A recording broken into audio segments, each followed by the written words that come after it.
Salve, salve investidores e investidoras. Essa é mais uma live do quadro Análise de Ações, o quadro onde eu faço análise fundamentalista das empresas escolhidas por vocês. E a empresa de hoje é a Taesa. É uma queridinha empresa aí principalmente aí porque as publicações patrocinadas aqui do meu perfil, elas são relacionadas a dividendos, então muita gente fala da Taesa, né, por ser uma das maiores pagadoras de dividendos históricas da nossa bolsa, apesar de que nos últimos 12 meses aí o dividend yield da empresa está em 7,73.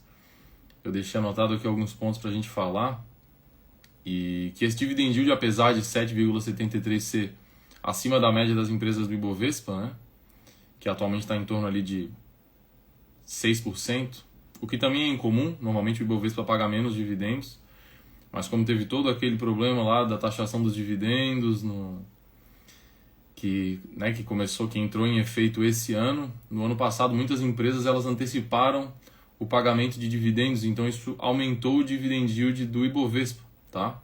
Mas mesmo assim a Taesa está acima, só está bem abaixo do dividend yield médio dela própria, que nos últimos 5 anos é 11,1%.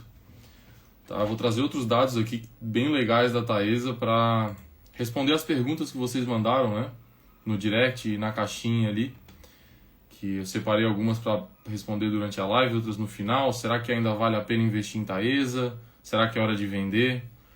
Tá? Se os dividendos vão voltar a subir, qual é a perspectiva da empresa para o futuro? Né? Uma empresa, lembrando que ela vive de concessões públicas. Né? Uma empresa de energia elétrica, mais especificamente do setor de transmissão de energia elétrica, que é o setor, dentro do setor elétrico, o que tem mais margem de lucro, né? O que tem menos custo e, portanto, sobra mais lucro da receita da empresa. E o que não significa, né, não é porque uma empresa tem mais margem de lucro que ela é mais lucrativa. Né? Tem outros fatores para chegar lá. A margem de lucro que eu digo aqui, né, margem líquida, significa quanto da receita que ela ganha fica de lucro líquido para o acionista. Tá? E nesse quesito, ela tem uma margem líquida muito boa, atualmente de 38,2%. Tá? Porém, a lucratividade para o acionista, que é outra coisa, né? Que daí depende do valor de mercado, depende do lucro líquido final, ela está hoje em 11,7%, tá? Que é o earnings yield de um preço por lucro de 8,3%. E aí a gente vai ver hoje aqui se a tendência é continuar. Já vi que entrou uma pergunta aqui durante a live, aqui na caixinha, e que é de outra empresa inclusive, mas no final, se der tempo, eu respondo essa também. E quem quiser, tá, e estiver participando ao vivo ou, né, estiver escutando o podcast, quiser deixar uma pergunta dentro do podcast, tá, que tem um espacinho lá também, a gente olha lá e tenta trazer aqui para as lives, tá bom? Então, quem quiser aí, participe, e quem puder também deixar aquela força e classificar, tá? Principalmente no Spotify, que é onde tem o maior público, ajuda muito, tá bom? E seguindo aqui então com as perguntas, se os dividendos vão voltar a subir, né? Se os lucros e os dividendos vão voltar a subir. E são perguntas muito pertinentes e tem opiniões muito divergentes aí no mercado, né? Por um lado aí a gente vê grandes nomes como Barsi ainda defendendo a posição, outras casas de análise famosas aí mudando a posição. Eu vi que a XP tem recomendação neutra para a Taesa, com um relatório um pouco pessimista, digamos assim, tá? E com informações bem importantes aí sobre o futuro da empresa, que, como eu falei, vive de concessões, tá? E cada concessão é uma disputa, é um leilão que o governo faz, tá? E o leilão no sentido de que ele chama empresas para concorrer a esse leilão, e quem oferecer o serviço pelo menor preço, né? A modalidade é menor preço, e claro, comprovando que vai conseguir fornecer o serviço, né? Comprovando que é uma empresa sem irregularidades, etc. e tal, mas que com o passar do tempo muitas empresas foram entrando nesse mercado, tá? E eu já vi vários analistas específicos do mercado de concessões de energia elétrica falando que a margem de lucratividade dessas empresas na concorrência, porque aumentou a competitividade nesses leilões, elas estão tendo que baixar a margem de lucro delas. Então a tendência é que as novas concessões que a Taesa vai pegar, caso ela pegue, e a gente vai falar sobre isso, e sobre os entraves que tem para isso também, né, porque a empresa está endividada. E para pegar a concessão nova exige investimento na frente, porque tu tem que construir, né? O leilão envolve um investimento inicial e também um investimento em manutenção ao longo da concessão inteira. Para uma empresa que já está endividada, tá? E que está com algumas concessões para vencer agora em 2030, então essa live aí tem bastante coisa importante para quem já investe em Taesa, principalmente, porque o futuro agora, né, para os investidores agora chegando em 2030, onde vão começar a vencer as concessões, tem que saber o que vai acontecer. Porque se quem for pego de surpresa e não saber o que está acontecendo com a empresa, que vai começar a acontecer com a empresa em 2030, vai ser pego de surpresa antes de 2030, porque o mercado antecipa essas coisas. Apesar de a Taesa ter uma coisa interessante, que é os investidores serem holders, né? Tu vê que mesmo a empresa reduzindo lucro, reduzindo dividendo, a galera não vende. Continua tendo bastante liquidez na empresa, a empresa continua negociando por um preço por valor patrimonial na média histórica, o que, ao meu ver, aí, né, se fosse qualquer outra ação da Bolsa, com certeza já teria sido penalizada no preço da ação, tá?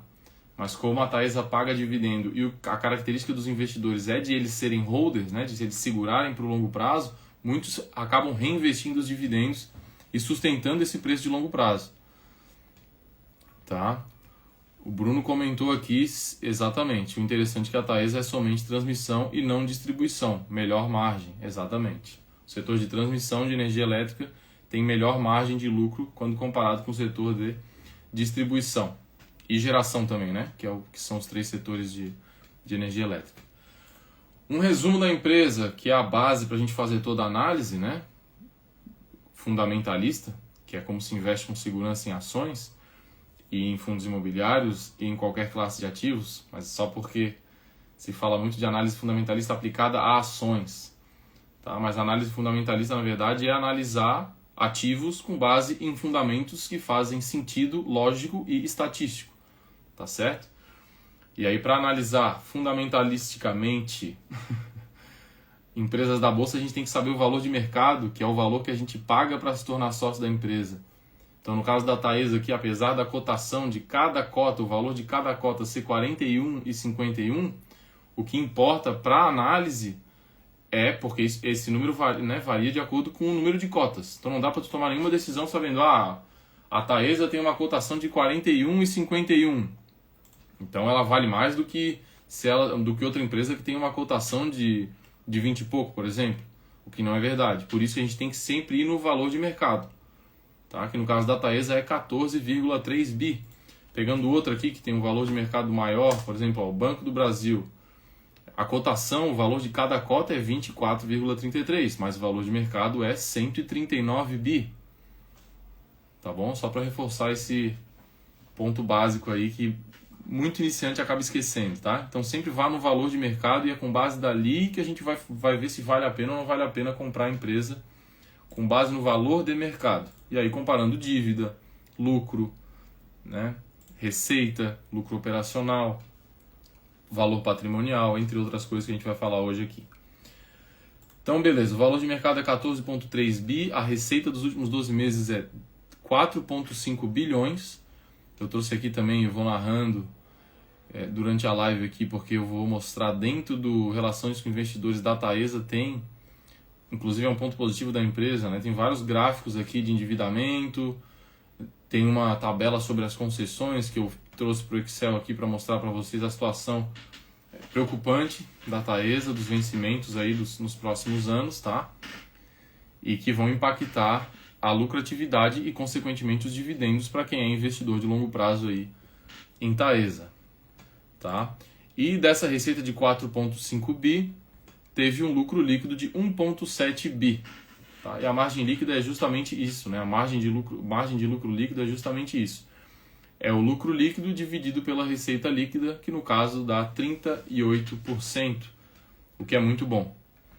Né? De cada R$100 de receita, depois da receita vem os custos, os impostos, as despesas, né? Todos os custos da empresa até chegar ao lucro líquido, que é o que sobra para o acionista, que pode virar dividendo, ou que pode virar recompra de ações, ou que pode ir para o caixa da empresa, tá?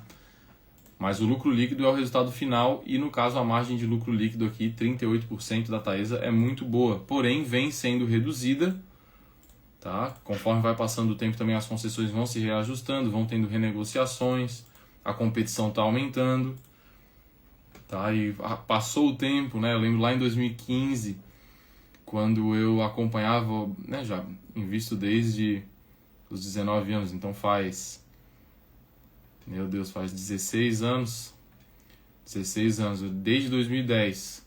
Mas lá em 2015 ainda eu lembro assim que a Taesa estava muito boa, muito barata. Ela era vendida por um preço, por valor patrimonial muito menor. Hoje está sempre em torno de 2.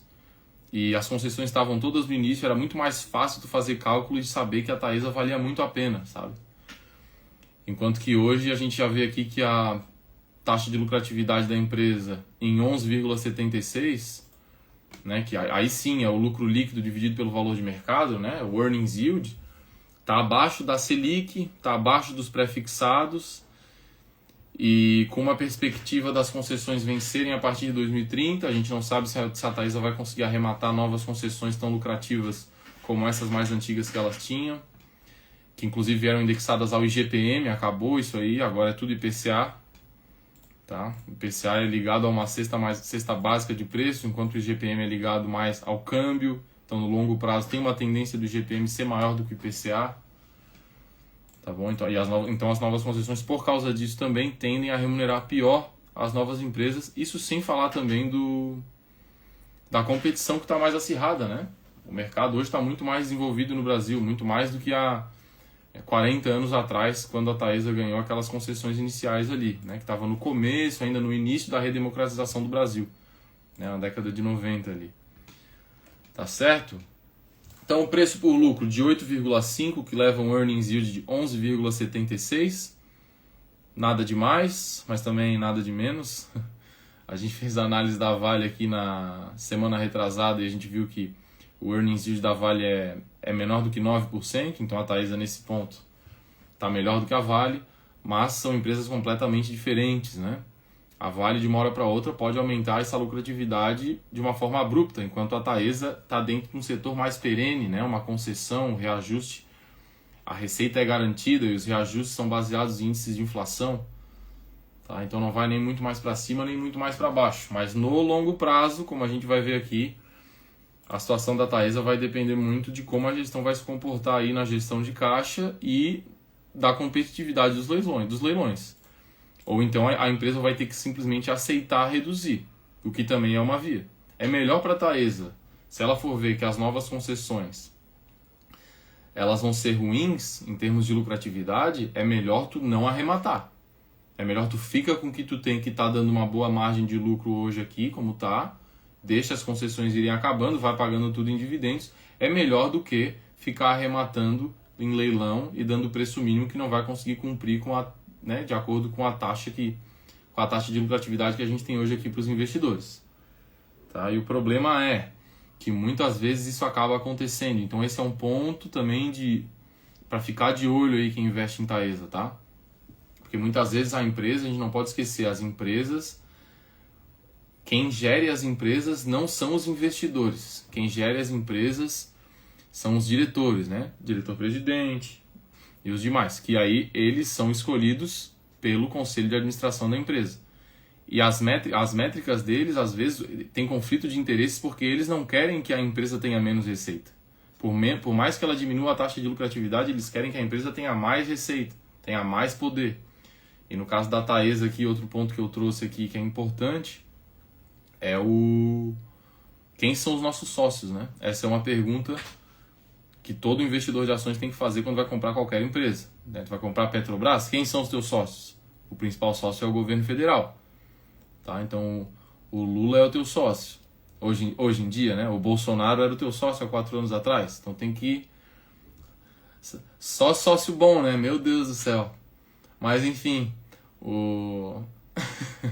No caso da Taesa também é uma empresa que tem sócios aqui que vale a pena a gente ver, tá? E aí eu vou até virar aqui e vou narrando. Ó, primeiro de todos, com 37% das ações ordinárias, Companhia Energética de Minas Gerais.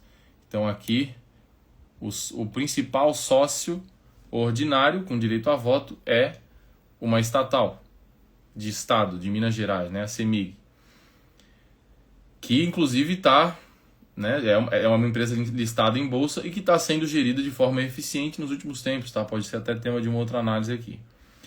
Em segundo lugar, a ISA Investimentos e Participações, que também é dona de outras empresas de energia elétrica. E ela, por sua vez, ela é dessa empresa aqui, ó, ISA Interconexión Elétrica.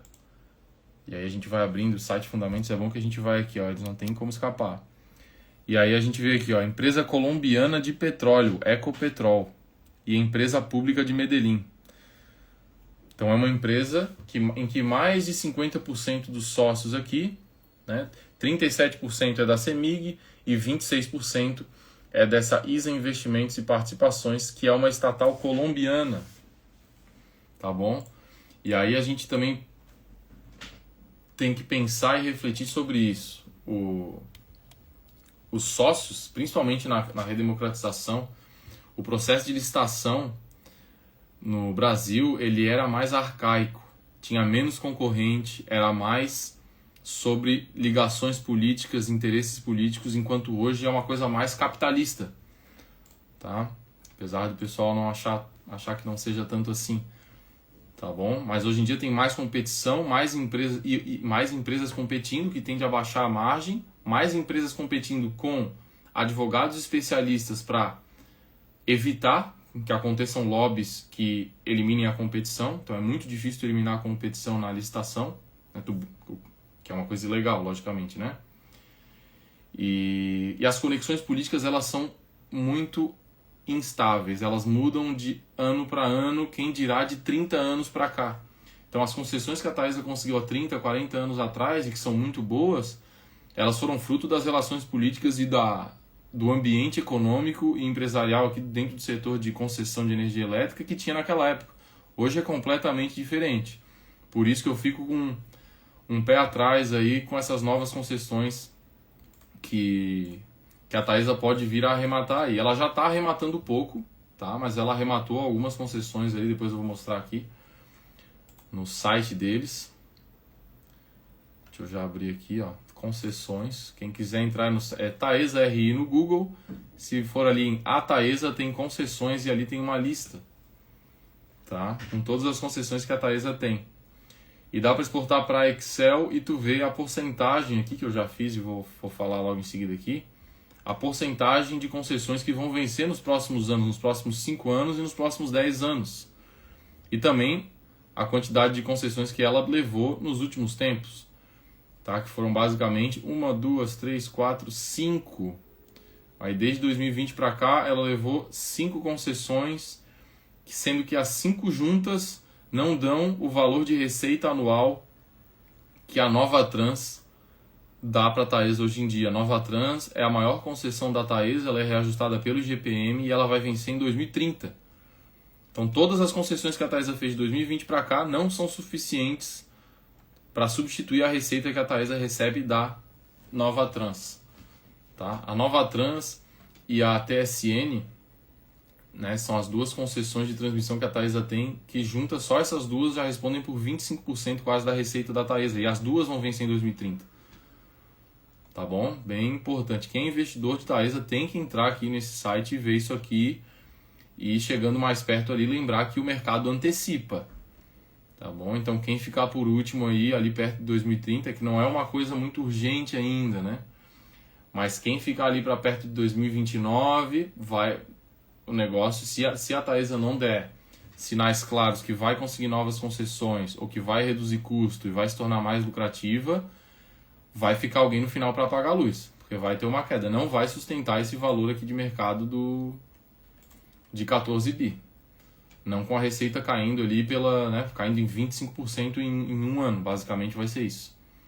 Tá? Os dividendos vão cair com o tempo, Mesmo com o perfil de investidor de Taesa sendo de investidores de longo prazo, que gostam de dividendo, com o tempo o pessoal vai se cansar. Beleza? Então, como a gente viu aqui, a Taesa com earnings yield de 11,76 está sem margem de segurança, que eu trago isso aqui também, né? Margem de segurança sendo a comparação do earnings yield com as taxas dos pré-fixados de longo prazo do Tesouro, que hoje estão pagando, vamos ver no fechamento de hoje aqui, 13,36, tá? O pré-fixado para 2032, sendo que a gente sabe que a gente acha coisa melhor que isso no mercado de renda fixa privada, garantido pelo FGC aí, para os pequenos investidores, né? Que é uma estratégia boa de rentabilidade.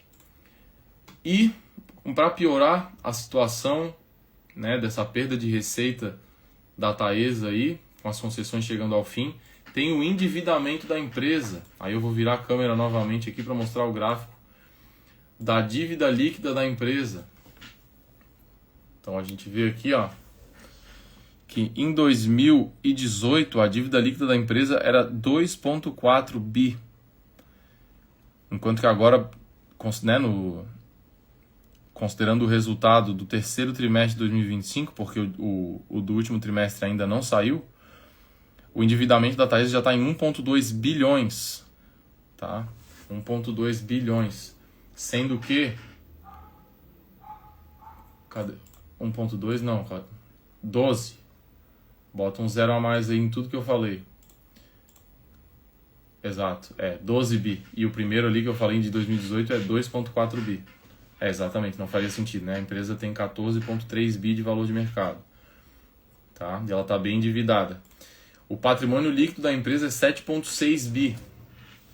Tá? Então isso leva a um preço por valor patrimonial de 1,87, que é mais ou menos a média histórica da Taesa mesmo, um pouco acima da média histórica, outro fator que me deixa bem com outro pé atrás.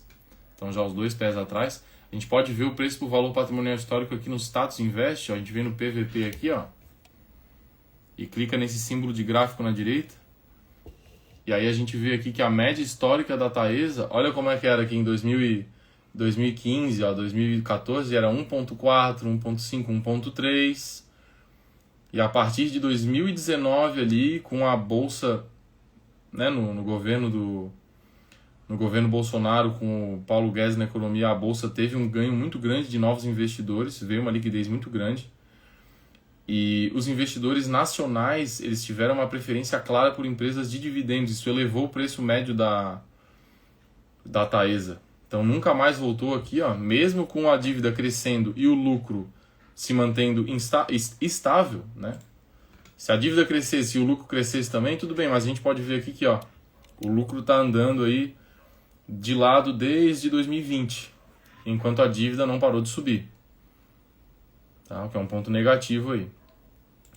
E a gente vê aqui que, ó, a média histórica do preço por valor patrimonial é 1,68 e atualmente está em 1,91 aqui no fechamento de hoje pelo Status Invest. Tá? Por isso que dá às vezes uma discrepânciazinha pequena entre um site e outro, é porque o Fundamentos ele demora para atualizar.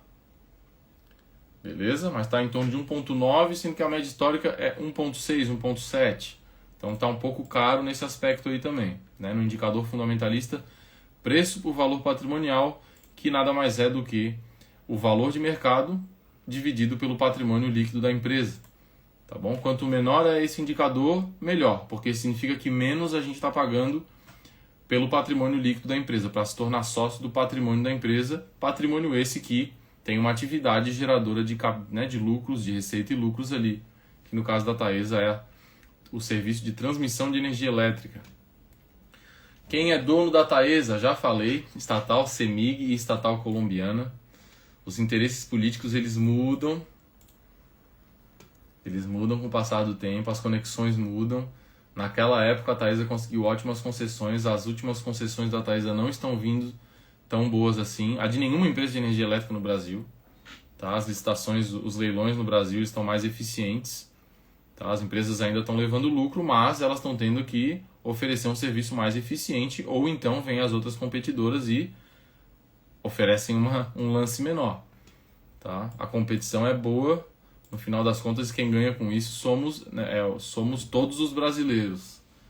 Com uma competição melhor nos leilões públicos, significa que as empresas vão prestar serviços mais eficientes, cobrando uma menor margem de lucro para poder ganhar a licitação, o que significa que os consumidores vão pagar menos, o que significa que é ruim para quem investe nas empresas de energia elétrica, que agora tem mais competidoras, aí o mercado está mais difícil.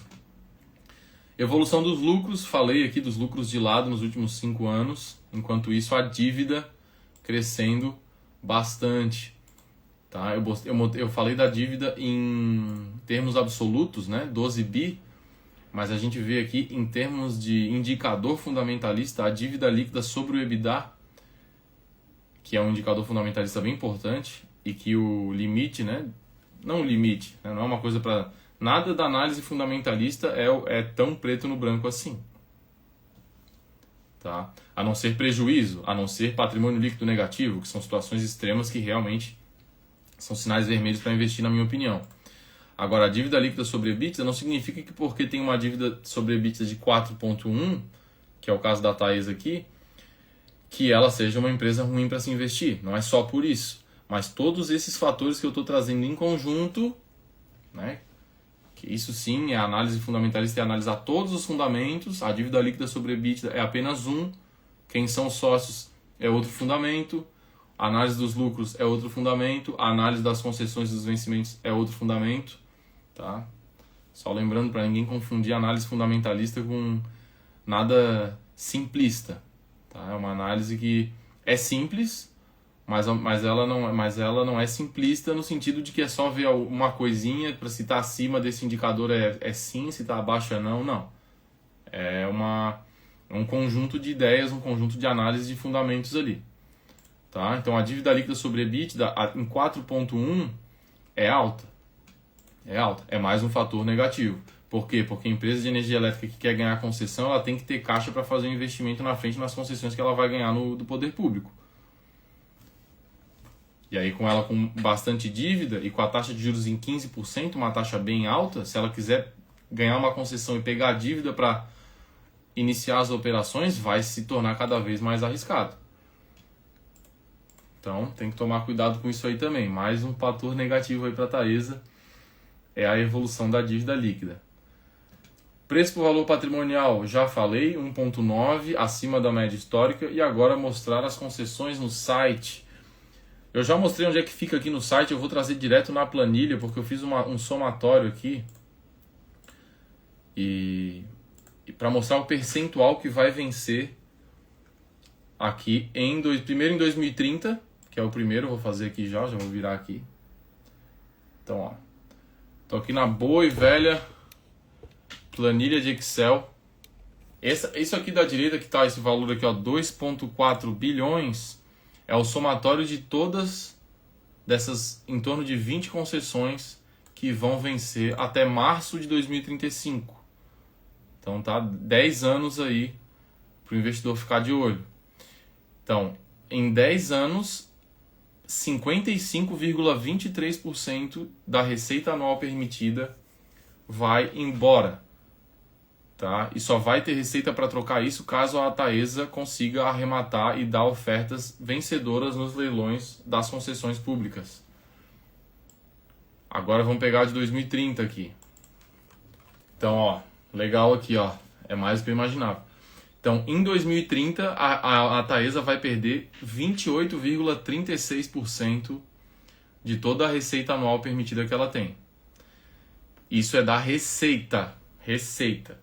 Só que, como eu estava falando, vocês veem aqui o índice de correção dessas concessões até 2035, eles são todos de IGPM. E o IGPM, como eu falei, ao contrário do IPCA, o IGPM ele está mais atrelado ao câmbio, né, ao dólar, principalmente. E aí e historicamente, o dólar ele tem uma pressão, né, comparada ao real, de ter uma inflação menor do que o nosso real aqui. Tá? Então, no longo prazo, o IGPM tende a dar uma correção maior do que o IPCA. Ok? E todas essas que vão vencer são do IGPM. A partir de 2036, o nosso governo já tinha uma moeda mais estável e ele começou a atrelar os índices de referência das revisões tarifárias ao IPCA. IPCA que é baseado em uma cesta de preços de alimento, de passagem de ônibus, tá? E que, como eu falei, tende a ser menor no longo prazo. Claro, vai ter ano que, por exemplo, esse ano, o real está se valorizando frente ao dólar. Né? No ano passado, o real se valorizando frente ao dólar. Então, em alguns anos pode ser que o IPCA ele dê mais, né, fique acima do IGPM. Mas no longo prazo a tendência é que o IGPM seja maior do que o IPCA. E aí a gente vê aqui que em 2030, então, a Taesa vai perder 28% da receita das melhores concessões, ou seja, a probabilidade é que da parcela do lucro seja maior do que 30%, porque isso aqui é receita das melhores concessões, que já tem o maior número de investimentos e que provavelmente são as mais lucrativas. E até 2035, 55% das receitas mais lucrativas. Gente, essa live aqui, se vocês conhecem alguém que investe em Taesa, recomenda essa live aqui e recomenda inclusive na hora aí, quem está escutando no podcast, anota aí a minutagem para depois dar uma olhadinha no vídeo que também a gente bota lá no YouTube, né? A gente bota em formato de live aqui mesmo, mas dá para ver, tá bom? Quem quer ir direto no site da Taesa, eu também já expliquei como é que faz. É só ir lá no site de Relações com Investidores da Taesa, clicar em A Taesa ali, só botar o mouse em cima e tem ali concessões, aí dá para mudar para o Excel aqui, que é o que eu fiz. Aí eu só modifiquei um pouco a planilha para ficar mais apresentável e fiz os somatórios aqui e mostrei as porcentagens, tá? Então principalmente essa relação da própria receita, 28% em 2030 e 55% em 2035, em algum momento isso aqui vai bater porque a Taesa de hoje não é mais a Taesa de 10 anos atrás. E ela está mais cara do que a Taesa de 10 anos atrás. Tá? E na minha opinião, com menos valor dentro, sendo que muito valor a ser perdido conforme o fim dessas concessões, a não ser que alguma coisa, né, que a gestão da empresa faça aí um trabalho muito bom, consiga ganhar os leilões do governo e consiga ter uma margem de lucratividade boa nesses leilões do governo aí. Beleza? O mensageiro da morte aqui. Dito tudo isso, vou abrir as perguntas que vocês mandaram aqui. Eu sei que já tem perguntando dos tickers das ações, né? TAE11, TAE4, se vale a pena ou não vale a pena investir em Taesa. Que quem escutou a live aqui já meio que tem uma ideia inicial aí da minha resposta. A primeira aqui, hoje TAE11 está barata, justa ou cara? Considerando que a gente conversou aqui hoje do endividamento sobre o patrimônio líquido, está acima de 1, tá? O endividamento sobre o lucro EBITDA está acima de 4.1. Né? O conservadorismo da análise fundamentalista nos indica que acima de 3 a gente já tem que ligar um sinal amarelo. Apenas isso não seria um grande problema, tá? Mas considerando principalmente o fim das concessões aqui que eu mostrei, fiz a tabela aqui, mostrei para vocês que as concessões mais lucrativas da Taesa vão vencer em 2030. 28,36% da receita da Taesa vai vencer em 2030. Eram receitas de concessões antigas, que tendem a ser as mais lucrativas, que tinham um índice de reajuste atrelado ao IGPM. Tá? Todos os mais novos, todas as concessões mais novas estão vindo com um índice de reajuste como o IPCA, o que tende a no longo prazo dar menos retorno para o acionista, né? O que é bom para o consumidor, o que é bom para o Brasil, às vezes não é bom para o acionista, não tem problema. Tá? Cabe a gente saber o que está acontecendo, saber que essa grande parte da receita vai acabar em 2030, 28,36% da receita, do lucro deve ser ainda mais, porque são as concessões mais antigas e mais lucrativas, e até 2035, 55,23% de toda a receita anual que a Taesa tem por concessões, ela vai-se embora. E aí, considerando também que a competição está mais ferrenha hoje no mercado de energia elétrica no Brasil, tem mais empresas boas concorrendo e oferecendo bons preços, o que tende a diminuir a margem de lucro.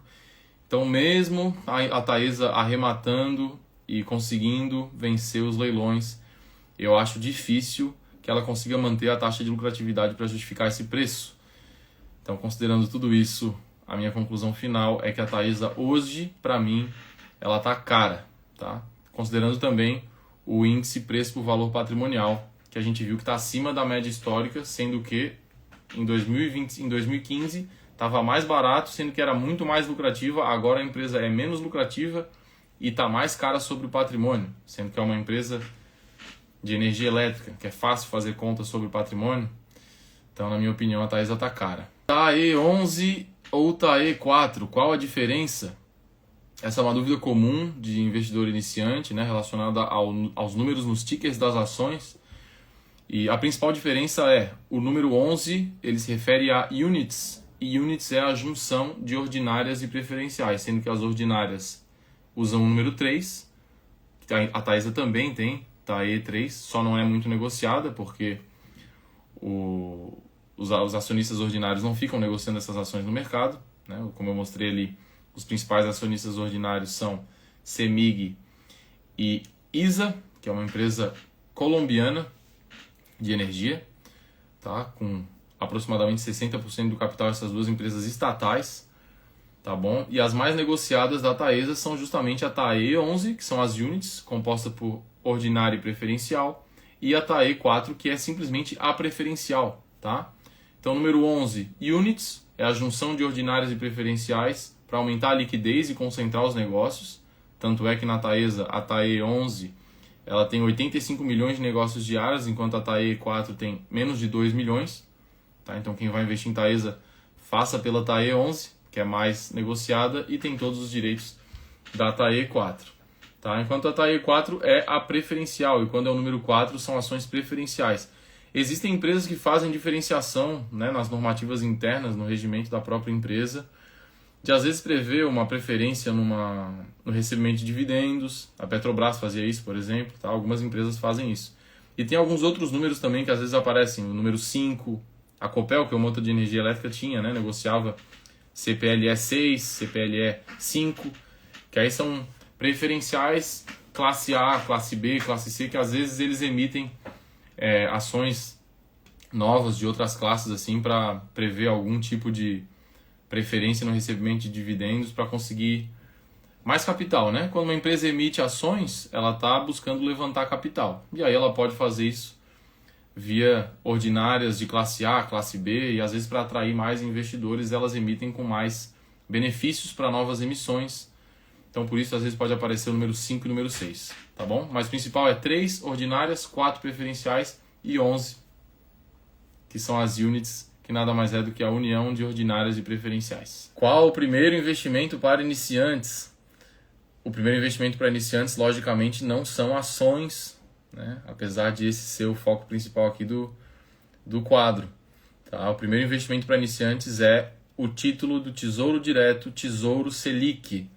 Tá? Eu sempre repito isso, é por lá que qualquer investidor iniciante tem que começar, tem que fazer uma análise de si própria, da sua situação, do teu perfil, né, de acordo com o teu trabalho, da tua renda, para montar a tua reserva de emergência, que aí vai variar de 6 meses a 24 meses, e isso tu vai investir no Tesouro Selic. E enquanto tu vai formando essa reserva, que não tem que estudar muito, basicamente é só abrir conta numa corretora aí de baixo custo, XP, BTG, Nubank. Essas são as 3 que eu sei que são fáceis de mexer e cobram pouca corretagem, tá? E eu não ganho nada de nenhuma das 3, já adiantando aqui. Então vai montando a tua reserva de emergência no título Tesouro Selic e com o passar do tempo vai adquirindo conhecimento. Aí sim vem o segundo investimento principal, em conhecimento, que é um investimento que vai te dar os melhores juros, os melhores dividendos no longo prazo, é esse investimento, em conhecimento, tá bom? E aí tu investe em conhecimento do mercado de renda variável, que é onde estão os melhores ativos, as melhores oportunidades para tu ganhar dinheiro no longo prazo, né? Investindo em ativos de verdade, em ações de empresas, em imóveis, em títulos de renda fixa mais rentáveis para o longo prazo, que a gente tem também, tá bom? Mas o primeiro investimento para iniciantes é o título Tesouro Selic do Tesouro Direto. É o mais seguro que tem no mercado, é garantido pelo governo federal, é um título do governo e que tem rendimento diário, tá? Tu pode sacar a qualquer momento, rendimento diário só para cima com base na taxa de juros Selic, que hoje está em 15%, que é um bom rendimento. Boa noite. Na venda de TAE 11, mesmo vendendo abaixo de 20k, tem IR a ser pago por ser unit? Não sei. Não sei, eu não pagaria. Mas teria que ver. Eu não pagaria porque eu realmente não tenho certeza dessa informação. Será que por ser unit, vamos ver aqui. Só por simples fato de ser unit, escapa da regra da isenção de imposto de renda dos 20 mil?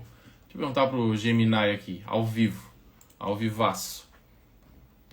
Ações negociadas como units, exemplo, TAE 11, não são isentas de imposto de renda para vendas abaixo de 20 mil reais por mês? Vamos ver, vamos botar na prova aqui. Depois eu vou ter que pesquisar melhor, porque não dá para perguntar só pro... Olha só. Então já matamos aqui na live mesmo. Ó. Essa é uma das dúvidas mais perigosas para o bolso do investidor.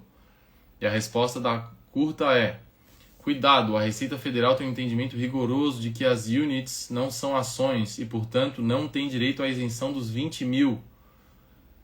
E aí cai no risco da malha fina, apesar de não ser, tá falando aqui, apesar de não ser automático, né?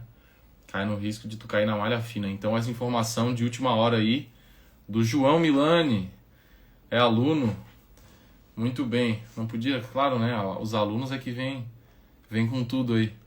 Obrigado, João. É isso aí mesmo, então. Para quem tá escutando aqui, tem que ficar atento, então. Tem outras units aí, né? No nosso mercado, isso não se aplica só à Taesa, né? Então toda ação que negocia com ticker 11, esse é o entendimento mais novo da Receita Federal de que eles não têm direito à isenção dos 20 mil quando vendidos abaixo do período de 30 dias, tá? Que é a isenção normal que o mercado de ações tem. Beleza? Coisa linda. Bom é assim, é ao vivo. A gente já vê e já mata aqui na hora, senão ia ficar para depois. O pessoal que está escutando agora às vezes não vai escutar a próxima live, que é onde eu ia falar sobre isso, né? Então já matamos aqui. Beleza? Mais uma pergunta aqui. Recomenda 3 ações boas para quem está começando a investir agora. Ó, como eu falei na pergunta anterior, quem está começando a investir agora, quem está começando a investir em tudo, talvez ações não seja o primeiro caminho. Com certeza ações não seja o melhor caminho nesse momento. Tá bom? O melhor caminho é montar a tua reserva de emergência no título Tesouro Selic, enquanto tu vai adquirindo conhecimento, para daí sim começar a investir em ativos que vão te remunerar melhor no longo prazo, como por exemplo ações, imóveis, renda fixa privada, né, com estratégias que funcionam. Agora, para quem está começando a investir em ações agora e já tem uma base de conhecimento para dar esse primeiro passo, eu vou recomendar 3 ações boas então. Que características de ações boas, né? Antes de mais nada, são empresas que são sólidas, ou seja, com baixo endividamento, que tem lucratividade consistente, tá bom? Esses 2 atributos, né? Quando alguém fala que uma empresa é sólida, basicamente é sobre isso que está se falando, é baixa dívida e alta lucratividade, ou lucratividade consistente, tá bom? E além disso, são empresas que são de setores mais conhecidos, mais fáceis de entender, né? Para quem está começando a investir agora, entender quando for ler o relatório, saber o que é, tá? Então, por isso, eu vou dizer Sanepar, que também é uma empresa que atua no mercado de concessões, mas é uma estatal do estado do Paraná, que atua com concessão de saneamento, tá bom? Uma empresa que eu mesmo invisto, fácil de entender, lucrativa, paga dividendos, o lucro cresce, dívida baixa, tá bom? Então essa aí já fica como dica aí, tá? Banco do Brasil, aí tem o aspecto de ser do governo federal, né? Enquanto o governo do Paraná é um governo mais responsável no longo prazo, digamos assim, o governo federal é um governo menos profissional, digamos assim, para não falar muita coisa. E além de Banco do Brasil e Sanepar, eu botei aqui do setor imobiliário, que é fácil de entender também, aí vai de cada um. Alus 3, que é como se fosse um fundo imobiliário negociado em bolsa, o que eu gosto, porque daí são ações, né? Tu é acionista mesmo da Allianz Sonai, da Allianz Sonai não, da Alus, que era a Allianz Sonai, e aí fundiu a Aliança Sonai com BR Malls e agora é a Allos, tá bom? Que é uma empresa boa também, tá? Fácil de entender, lucrativa, baixa dívida. E outra para quem quer aí de construção, uma construtora, que também é uma empresa que está sendo vendida por um preço justo e tem baixa dívida, é a Exetec, tá bom? Então pediram 3 e levaram 4, levaram uma de brinde aí. Fica a dica aí para dar uma olhadinha quem tiver mais interesse. Sei que o foco é Taesa, mas o que acha da Grendene para o longo prazo? Essa vai ser a última pergunta de hoje, tá? E só para não deixar assim sem nada, eu vou olhar aqui só para ver como é que tá o gráfico hoje aqui da Grendene. Dividend yield de 34,6%, é isso mesmo? Quando eu tenho dúvida no dividend yield, eu sempre bato entre os sites de análise fundamentalista. E pelo visto é isso aqui mesmo. Teve algum não recorrente aqui que eles distribuíram, talvez por causa da nova taxação de dividendos, eles distribuíram aqui dividendos nos últimos tempos aqui. Vamos ver quando é que foi isso aqui. Tá pagando 0,4... se pagou, tá pagando. Só em dezembro pagou. Meu Deus. 10, 30, 50, 70. Pagou mais de 20% em dividendos só em dezembro. É isso mesmo, não tá errado o dividend yield aqui. 34,6%. Mas aí já caiu na conta de quem tava lá, né? Não significa que vai ser de novo assim a partir de agora. Tá? Provavelmente foi uma movimentação aí de que os grandes acionistas viram que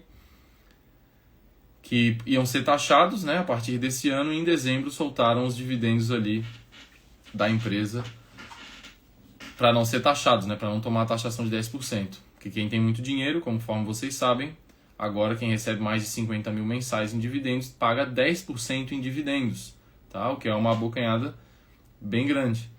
Tá bom? De qualquer forma, uma empresa que tem uma dívida, não tem dívida,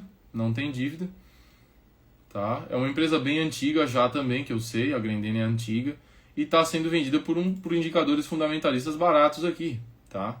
Claro que não é só fazer uma análise com base no site como eu estou fazendo aqui, né? Tem que ir no relato, que não dá tempo, como eu fiz com a Taesa aqui, entrei lá no site com relações com investidores, né? Vi os principais pontos dos releases, vi análise de outros analistas. Aqui eu estou só vendo por cima para te dar uma resposta aqui que está participando da live, tá bom? Mas me parece ser uma boa empresa, tá bom? Só tem que ir lá dentro ver realmente se o site de relações com investidores é bom, né? Ver os acionistas, que eu não vi aqui agora, quem são os acionistas, pesquisar sobre eles, pesquisar sobre os produtos, sobre o mercado da empresa, tá? Mas a princípio, nos indicadores fundamentalistas, ela com certeza vale a pena ser olhada mais de perto. Beleza, Bruno Assis. Tá respondida a pergunta de uma forma meio mais simples aqui, ao vivo mesmo, para não deixar para outra hora, tá? Mas dá uma aprofundada depois, caso tenha interesse. Essa foi mais uma live do quadro Análise de Ações. Espero que tenham gostado. Depois não esqueçam de deixar o like, classificar, ajudar a gente a crescer aqui, que a gente está voltando esse ano aí, se Deus quiser.